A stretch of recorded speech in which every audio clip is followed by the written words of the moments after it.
ভিত্তিক তাফসিরের আজকের পর্ব সূরা আল বাকারা আয়াত নম্বর ৮৩। আউযু বিল্লাহি মিনাশ শাইতানির রাজীম বিসমিল্লাহির রহমানির রহিম। দয়াময় পরম দয়ালু আল্লাহর নামে।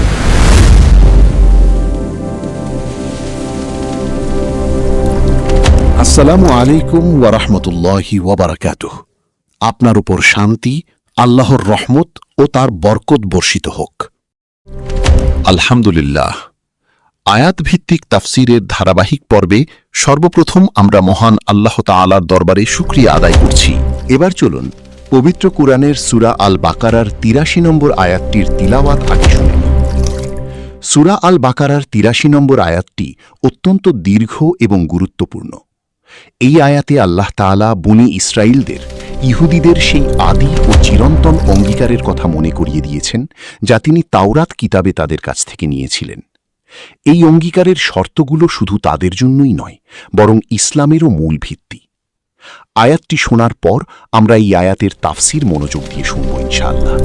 وَإِذْ أَخَذْنَا مِيثَاقَ بَنِي إِسْرَائِيلَ لَا تَعْبُدُونَ إِلَّا اللَّهَ وَبِالْوَالِدَيْنِ إِحْسَانًا وَذِي الْقُرْبَى وَالْيَتَامَى وَالْمَسَاكِينِ وَقُولُوا لِلنَّاسِ حُسْنًا وَأَقِيمُوا الصَّلَاةَ وَآتُوا الزَّكَاةَ ثُمَّ تَوَلَّيْتُمْ إِلَّا قَلِيلًا مِنْكُمْ وَأَنْتُمْ مُعْرِضُونَ।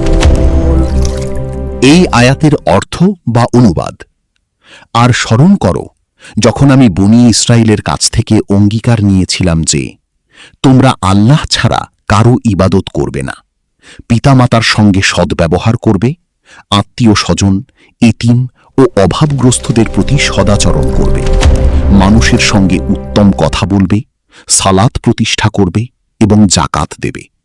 তারপর তোমাদের অল্প কয়েকজন ছাড়া সবাই মুখ ফিরিয়ে নিয়েছিলে, আর তোমরা ছিলে বিমুখ।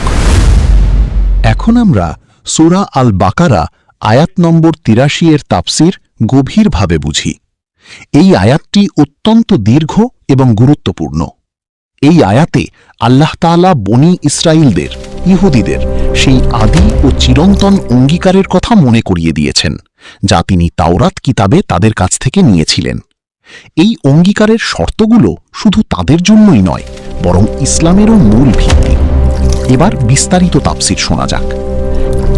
এই আয়াতের মূল বক্তব্য এবং সহজ ব্যাখ্যা হল, আল্লাহ তাআলা বনী ইসরাইলদের পূর্বপুরুষদের কাছ থেকে মানব জীবনের সবচেয়ে গুরুত্বপূর্ণ ৮টি বিষয়ে একটি শক্ত চুক্তি বা অঙ্গীকার করিয়ে নিয়েছিলেন, কিন্তু তাদের অভ্যাসগত অবাধ্যতার কারণে তারা সেই চুক্তি ভঙ্গ করে। ইহুদিদের সাথে করা তাওরাত কিতাবের সেই ৮টি চুক্তির শর্তগুলো নিয়ে সহজভাবে একটু আলোচনা করি। ১. একমাত্র আল্লাহর ইবাদত করা। এটি সমস্ত ধর্মের মূল ভিত্তি।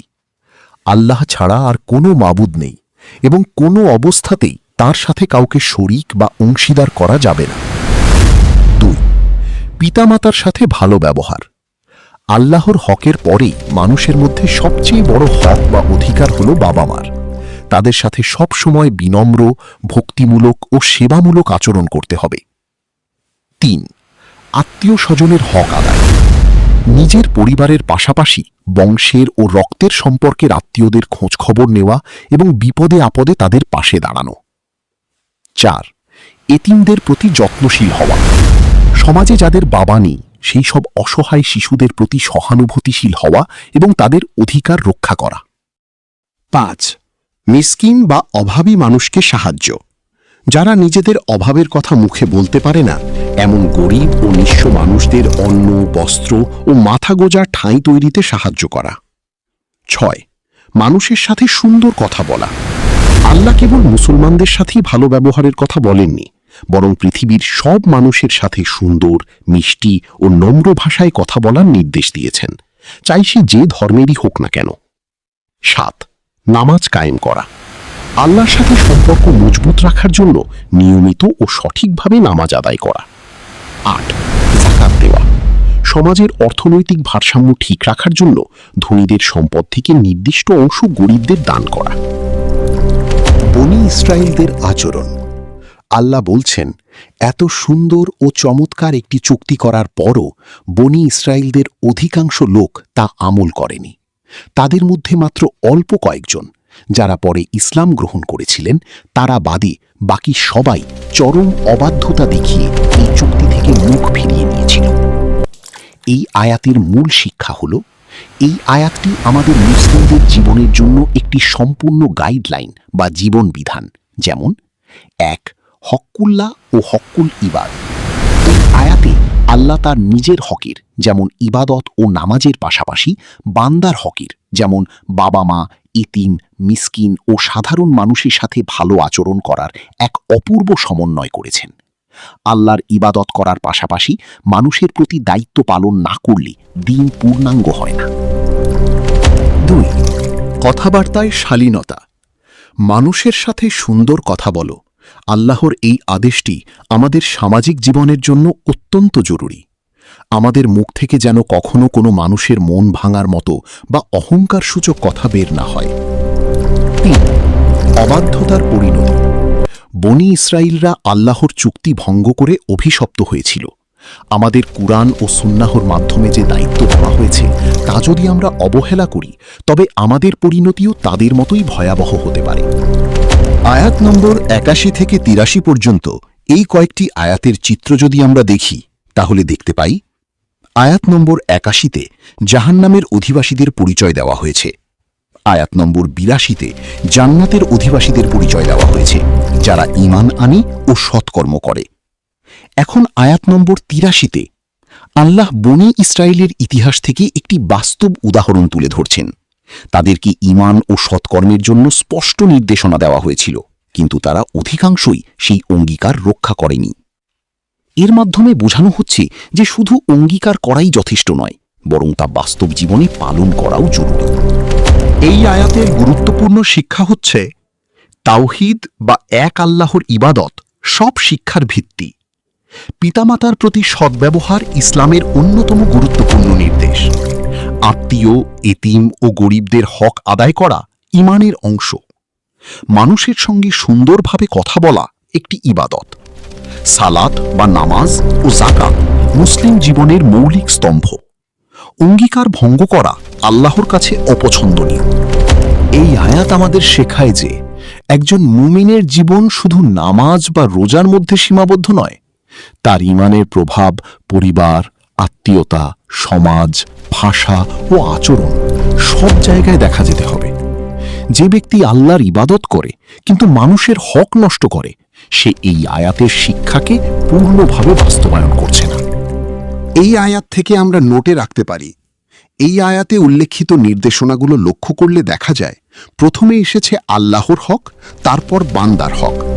অর্থাৎ ইসলাম শুধু আল্লাহর সঙ্গে সম্পর্ক ভালো করার শিক্ষা দেয় না, বরং মানুষের সঙ্গে সম্পর্ক সুন্দর করারও শিক্ষা দেয়। বিশেষভাবে মানুষের সঙ্গে উত্তম কথা বলো, এই নির্দেশটি অত্যন্ত গুরুত্বপূর্ণ। কারণ অনেক সময় একটি সুন্দর কথা মানুষের হৃদয় জয় করে, আর একটি কটু কথা সম্পর্ক নষ্ট করে দেয়।